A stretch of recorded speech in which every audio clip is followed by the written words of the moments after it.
Sebelum lanjut, jangan lupa subscribe dulu channelnya, dan nyalakan lonceng notifikasi, agar tidak ketinggalan update video islami terbaru, dari channel Termometer Islam.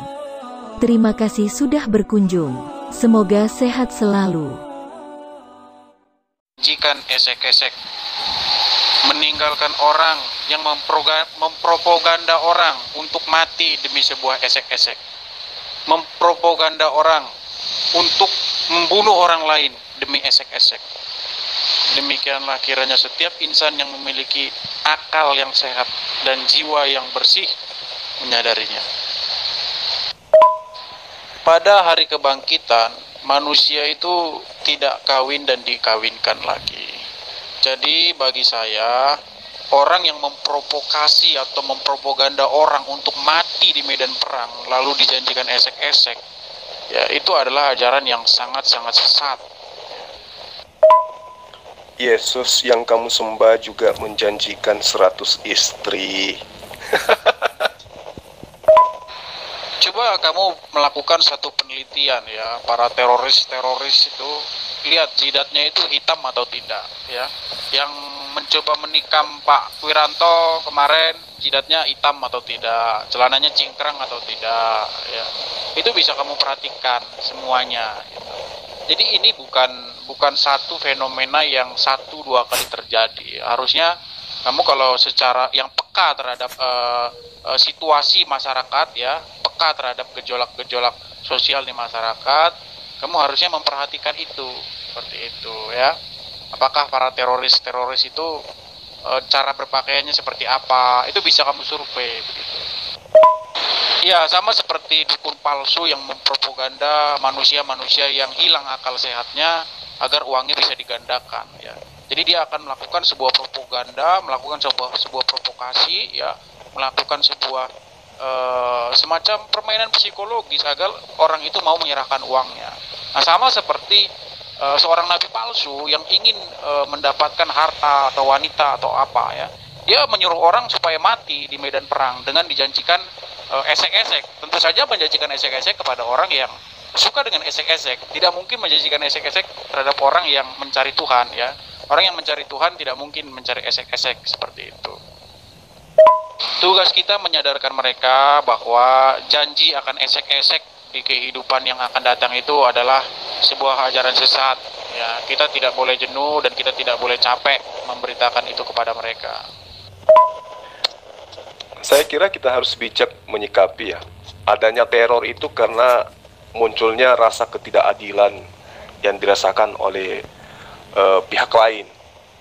Jadi itu bisa dimaklumi lah.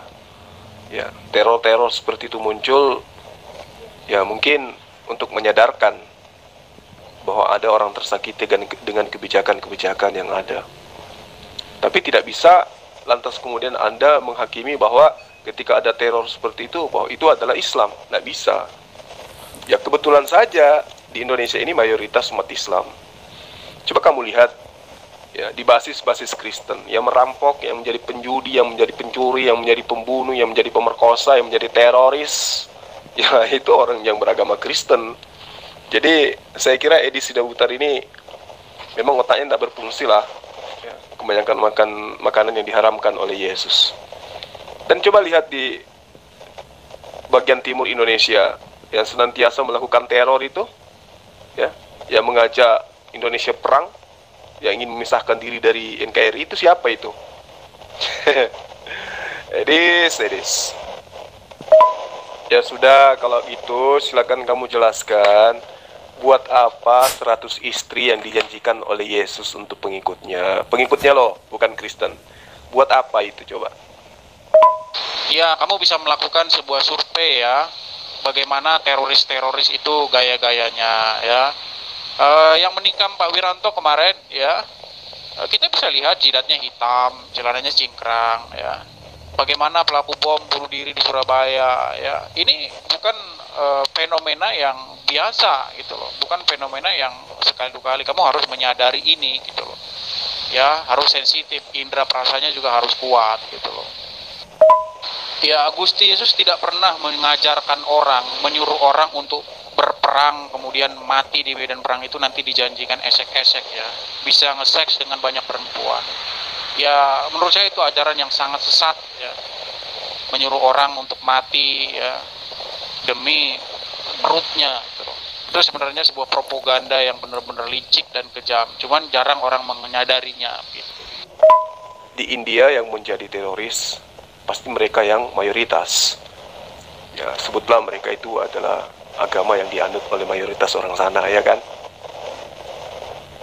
Di Myanmar dan juga di Jepang, teroris yang ada di sana pasti juga adalah yang beragama mayoritas yang ada di sana. Begitu juga di Afrika, yang menjadi teroris di sana pasti Kristen. Ya. Lalu kemudian kalau Anda sadar, Kristen itu yang ada di Eropa adalah pembunuh terbesar dalam sejarah kehidupan anak keturunan Adam. Itu yang perlu kamu sadari. Perang Dunia Pertama, ya, Kristen mengatasnamakan politik itu menelan korban sampai 60 juta sampai 85 juta jiwa loh. Ya, bagaimana kemudian Kristen menaklukkan bangsa Mongol di Eurasia? Itu jumlah korban sampai 70 juta. Terus kemudian belum lagi yang disebut perang salib. Ya, satu-satunya perang yang ada di muka bumi ini ya, yang membawa simbol agama ya perang salib. Kamu harus banyak belajar ya. Jadi jumlah korban tewas terbesar di sejarah kehidupan manusia itu pelakunya adalah Kristen. Ya, tapi mereka tidak pernah melakukan itu atas nama agama ya. Satu-satunya teroris yang melakukan atas nama agama ya semua orang juga tahu, tidak perlu saya sebutkan ya. Semua orang sudah menyadari itu. Ya, ada satu agama yang kerjanya terus-menerus seperti itu. Dan itu sampai detik ini terus-menerus dan akan terus terjadi. Karena memang ada yang salah di situ gitu. Cuman ya orang nggak peka gitu loh. Ya, kalau orang yang betul-betul peka itu menyadari bahwa memang ada yang salah, ada yang error gitu. Coba kamu dalami dalil dalam kitabmu. Lukas 14 ayat 26. Jikalau seorang datang kepadaku dan ia tidak membenci bapaknya, tidak membenci ibunya, tidak membenci istrinya, tidak membenci anak-anaknya, tidak membenci saudara laki-lakinya dan tidak membenci saudara perempuannya, bahkan tidak membenci dirinya sendiri, maka orang tersebut tidak bisa menjadi muridku. Ini ajaran apa ini? Ajaran apa ini, Edis? Di sini kalau kita mau ekstrim menilai dengan jujur, ini ajaran Yesus mengajarkan kebencian. Untuk menjadi murid Yesus, hukumnya wajib membenci orang tua, membenci anak istri, membenci saudara. Jikalau seorang datang kepadaku dan dia tidak membenci kedua orang tuanya, tidak membenci istrinya, anak-anaknya, saudara laki-laki dan perempuannya, maka dia tidak dapat menjadi muridku. Jadi syarat untuk menjadi pengikut Yesus itu ya harus menjadi pembenci. Nah, kalau Yesus menyaratkan tidak bisa menjadi muridnya kalau tidak membenci kedua orang tuanya, anak istri dan saudara laki-lakinya. Jadi bagaimana mungkin Anda mengaku sebagai pengikut Yesus masih ada kasih di dalam batin Anda? Sementara orang yang paling intim di dalam kehidupan kita aja itu harus dibenci. Orang tidak bisa menjadi murid Yesus kalau tidak membenci kedua orang tuanya, tidak membenci anak istrinya, saudara-saudaranya, apalagi orang lain. Jadi kamu hanya ingin menutupi dirimu bahwa ajaranmu itu adalah ajaran kasih. No, tidak. Kristen itu adalah ajaran kebencian berdasarkan firman, berdasarkan ayat yang kamu katakan sebagai firman Tuhan. Lukas 14 ayat 26. Jikalau seorang datang kepadaku dan orang ini tidak membenci bapak ibunya, istri, anak-anaknya, saudara-saudara laki-laki dan perempuannya, maka dia tidak dapat menjadi muridku. Masih mau? Gak bisa, Edis, gak bisa. Kamu pun menyembah Yesus itu tidak mengatasnamakan agama. Bahkan Kristen itu mengaku Yesus itu tidak bawa agama. Jadi wajar ketika kalian melakukan sesuatu pembunuhan secara massal, Anda tidak mengatasnamakan agama. Karena memang kalian tidak mengakui adanya agama. Yang dimaksud Kristen itu menurut ajaran pagan adalah pengikut Yesus. Disebut pertama kali di Antioquia. Jadi kalian mau apapun itu tidak mengatasnamakan agama. Memang kalian itu memang licik, kalian itu memang picik. Licik memang kalian itu. Tetapi selicik-liciknya Anda, kelicikan itu akan tercium juga, akan nyata juga di permukaan. Ajaran kalian itu berlandaskan atas kebencian. Itu tidak bisa kamu pungkiri. Yesus sendiri dengan mulutnya, kalau Anda imani kitab Anda sebagai perkataan Yesus yang mengatakan, jikalau seorang datang kepadaku, dan ia tidak membenci bapaknya, ibunya, istrinya, anaknya, saudara-saudaranya, maka dia tidak bisa menjadi muridku.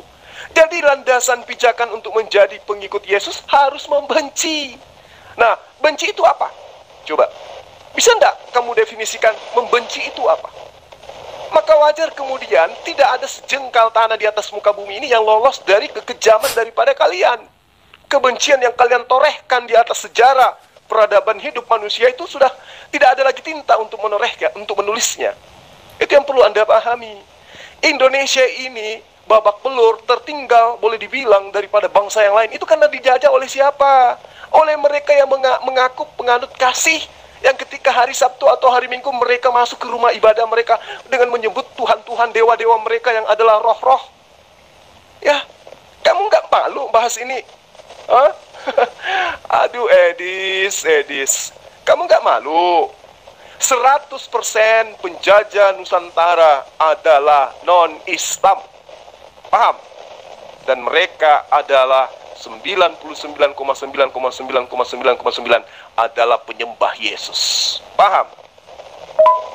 Menurut saya orang yang akalnya tidak waras itu adalah orang yang percaya atau menaruh harapannya kepada orang mati yang mengajarkan Tuhan berbentuk batu. Gitu. Ya, Tuhan yang diusap-usap batu, ya, dicium-cium, diberi salam, ya. Bagaimana mungkin orang mati dapat mengajarkan kepada kehidupan? Sudah gitu mengajarkan Tuhan yang wujudnya batu. Begitu. Ya, bedakan kejahatan agama dan kejahatan non-agama, ya. Kita tahu kok ya bahwa teroris-teroris itu melakukan itu atas dasar agama. Ini tidak bisa dipungkiri. Mereka melakukan itu karena terinspirasi oleh agama. Dan itu terjadi terus-menerus berulang-ulang dan akan terus terjadi lagi. Itu. Coba kamu periksa apakah ada yang salah gitu. Apa yang salah gitu. Ya, kita tidak pernah mendengar orang Kristen melakukan bunuh diri dengan menuruti ayat ini gitu. Atau orang agama-agama lain melakukan bunuh diri dengan ayat-ayat ini, tidak ada. Tapi ada orang-orang tertentu yang dia terinspirasi. Saya rasa tidak usah saya sebutkan namanya gitu. Ya. Itu harus disadari dan tidak boleh munafik. Dan lebih gila lagi, orang yang menyembah manusia, yang mati dibunuh oleh manusia, lalu kemudian disembah, disangka Tuhan. Masya Allah. Yesus ketika dia hidup mengajarkan Islam, mengajarkan menjadi Muslim. Itu yang kami ikuti. Yesus ketika hidup tidak pernah mengajarkan Kristen, tidak pernah mengajarkan menyembah dirinya, tidak pernah mengajarkan ibadah minggu, tidak pernah mengajarkan makan babi dan seterusnya. Intinya Yesus tidak pernah menyebut apa itu Kristen. Tapi Yesus hampir setiap saat menyebut nama Islam. Damai sejahtera, lagi-lagi shalom, shalom, shalom, Islam, Islam, Islam, Islam. Tidak pernah sekalipun Yesus menyebut kata Kristen. Lalu kemudian adalah satu kebodohan. Ketika Yesus nyata menyembah kepada Allah, kemudian muncul orang-orang primitif yang justru menyembah kepada sesamanya manusia. Sudah tahu dia dilahirkan, sudah tahu dia disunat, sudah tahu dia menyembah kepada Tuhan, sudah tahu dia mati, masih juga disembah. Itu namanya bahlul kuadrat. Sampai kapan kamu harus sadar? Sampai kapan kamu tidak akan sadar, Edis Sidabutar? Apakah usiamu mau kau habiskan hanya untuk mutar-mutar saja? Ya, dari dulu saya menyarankan kepada kamu, Kipli, untuk membaca Injil itu sampai selesai, ya. Kalau kamu membaca ayat itu, di situ ada kata-kata membenci nyawanya sendiri, ya. Masa kamu mengartikan membenci nyawanya sendiri itu seperti apa? Artinya, mengikut Yesus itu harus ada totalitas, ya.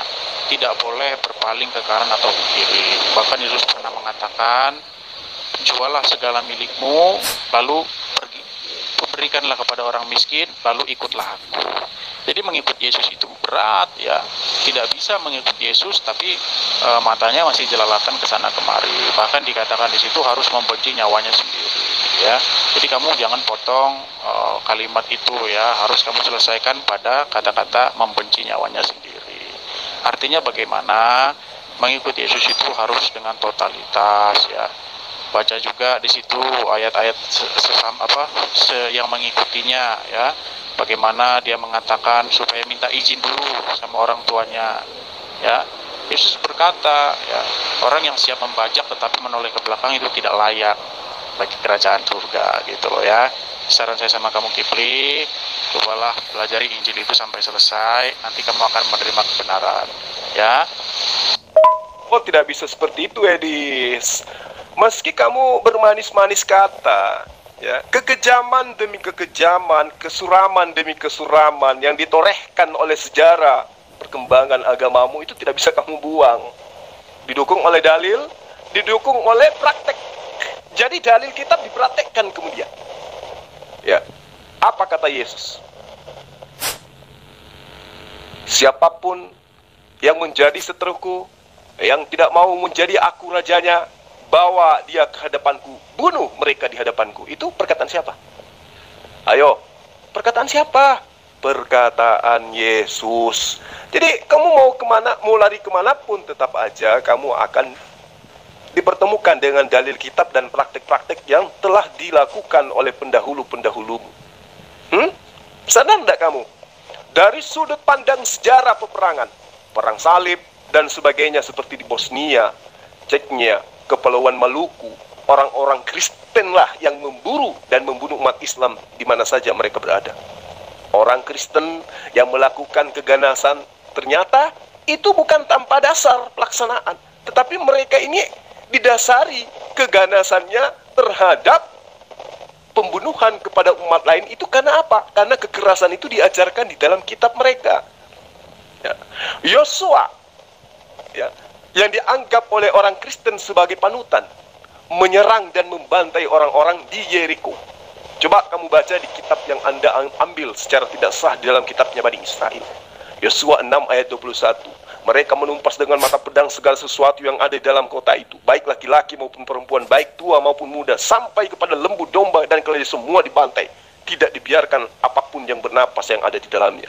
Ulangan 20 ayat 16, tetapi dari kota-kota bangsa-bangsa itu yang diberikan Tuhan Allahmu kepadamu menjadi milik pusakamu, jangan kau biarkan hidup apapun yang bernapas di dalamnya. Ini ayat-ayat yang menjadi landasan keganasan orang Kristen sehingga menjajah di mana-mana. Jadi kamu mau menutupi dirimu karena mengatakan, oh, Kristen menjajah, Kristen membunuh, tidak membawa nama agama. Betul, karena kalian licik, kalian picik, kalian cerdik. Paham tidak sampai di situ? Di dalam kitabmu, ya, yang seperti yang saya bahasakan tadi, jangan kamu menyangka bahwa aku datang untuk membawa damai di atas bumi. Aku datang bukan untuk membawa damai, melainkan membawa pedang. Matius 10 ayat 34. Ini semua dalil yang digunakan oleh pasukan-pasukan salibis, ya, membasmi umat Islam. Itu yang perlu kamu pahami. Lukas 12 ayat 51, kamu menyangka bahwa aku datang untuk membawa damai di atas bumi. Bukan, kataku kepadamu, bukan damai yang aku bawa, melainkan pertentangan. Itu ucapan siapa? Ucapan Yesus. Lukas 12 ayat 49, aku datang untuk melemparkan api ke bumi. Dan betapakah aku harapkan api itu telah menyala. Yesus mengharapkan adanya adanya peperangan. Lukas 19 ayat 27, akan tetapi semua seteruku ini yang tidak suka aku menjadi rajanya, bawalah mereka kemari dan bodohlah mereka di depan mataku. Itu ajaran siapa? Ajaran Yesus. Jadi salah kalau kamu mengatakan Kristen itu bukan pembunuh. Ayat-ayat inilah yang mampu mendorong, ya, pengganas-pengganas Kristen di seluruh dunia untuk menebarkan kekerasan di muka bumi ini. Paham kamu? Penyembelihan 200.000 muslim di Bosnia. Siapa pelakunya? Kristen. Puluhan ribu muslim di Kosovo. Siapa pelakunya? Kristen. Ribuan muslim di Chechnya. Siapa pelakunya? Kristen. Ribuan muslim di Ambon. Siapa pelakunya? Kristen. Halmahera dan sebagainya. Siapa pelakunya? Kristen. Sekarang yang lagi bergejolak di timur sana, di sana, ya, yang mengatakan mereka ingin bebas dari NKRI, itu siapa pelakunya? Kristen. Memang mereka cerdik. Mereka tidak membawa nama agama. Kenapa? Karena mereka malu. Padahal kalau kamu sadar, di dalam kitabmu, Yesus sendiri mengatakan, kamu tidak bisa menjadi pengikutku kalau kau tidak menjadi seorang pembenci. Bapak, ibu, anak, istri, saudara-saudaramu, apalagi orang lain. Jadi memang kalian itu didasarkan atas kebencian, tapi bertopeng, supaya dianggap sebagai ajaran kasih. Tapi pada prakteknya, sangat-sangat bertolak belakang daripada apa yang ada di dalam lisan kalian. Paham tidak sampai situ, Edis? Kamu memang pandai, Edis. Kamu itu cerdas, ya. Tapi cerdasnya itu cerdas bahlul. Ngerti ndak apa itu cerdas bahlul?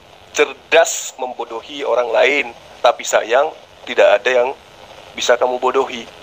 Akhirnya yang muncul kemudian adalah tipikalmu yang hanya menunjukkan bahwa kamu itu adalah penipu, pendusta.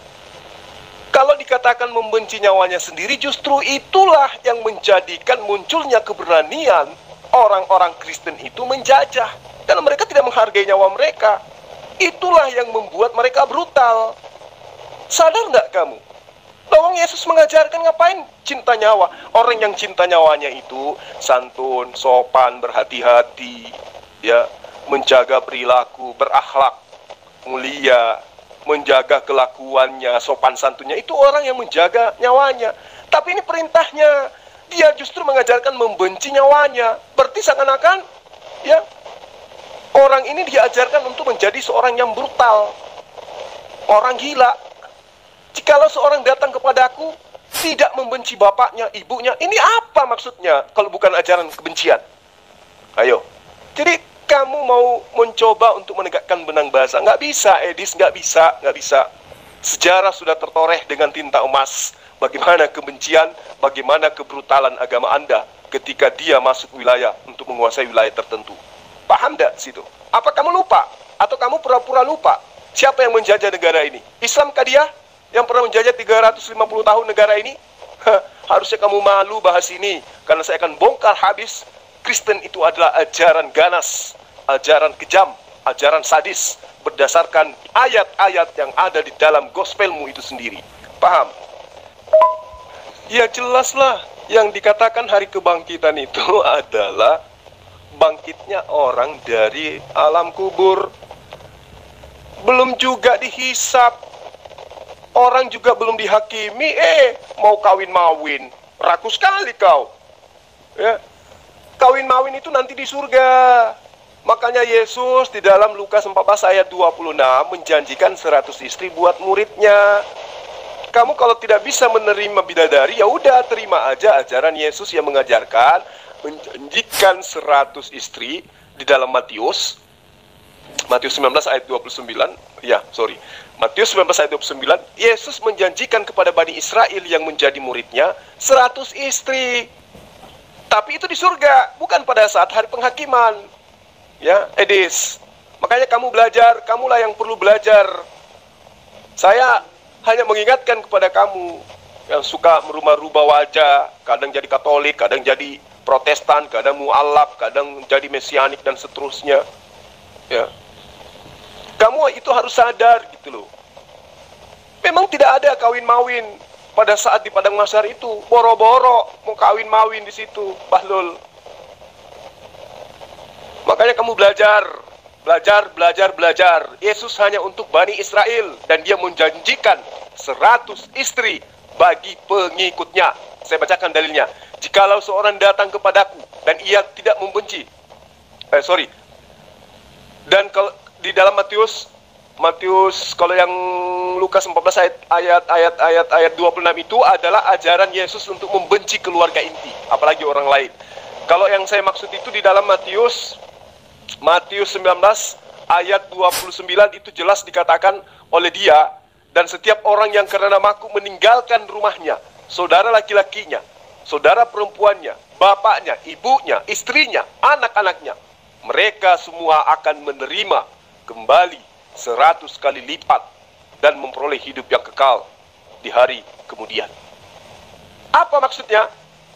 Maksudnya adalah di hari kemudian, yaitu di surga, pengikut-pengikut Yesus akan mendapatkan 100 istri. Buat apa itu 100 istri? Ayo, mau dipajang? Edis, kamu lahir dengan segala keterbatasanmu itu berasal dari esek-esek. Jadi esek-esek itu ya harus kamu pahami itu adalah karunia Tuhan. Jadi kamu jangan kufur terhadap nikmat Tuhan. Perintah Allah kepada Adam untuk beranak cucu yang banyak. Bagaimana caranya beranak cucu yang banyak? Ya tentu salah satunya seperti yang dilakukan oleh bapakmu sehingga kamu ada esek-esek kan. Hanya saja mungkin pada saat kedua orang tuamu, mohon maaf, esek-esek, ya belum ada PLN, sampainya kamu lahir gelap, dan lahirnya bukan lewat depan, tapi kamu lahirnya kayaknya lewat dubur, sampai kamu kayak gitu otaknya. Nah, sekarang saya hanya ingin mengajarkan ke kamu bagaimana kemudian Allah menyempurnakan ya kebenaran bahwa ketika Allah memberikan sinyal, kesesatan itu akan dapat dilihat dari perilaku umat, dari perilaku seseorang. Misalnya nih, tuduhanmu terhadap Islam yang adalah teroris. Coba Anda jawab, siapakah yang memulai perang dunia pertama? Islamkah? Tentu bukan. Siapakah yang memulai perang dunia kedua? Islamkah? Tentu bukan. Siapakah yang membunuh sekitar 20 juta penduduk asli Australia? Islamkah? Tentu bukan. Siapa yang menjatuhkan bom atom di Hiroshima dan Nagasaki? Islamkah?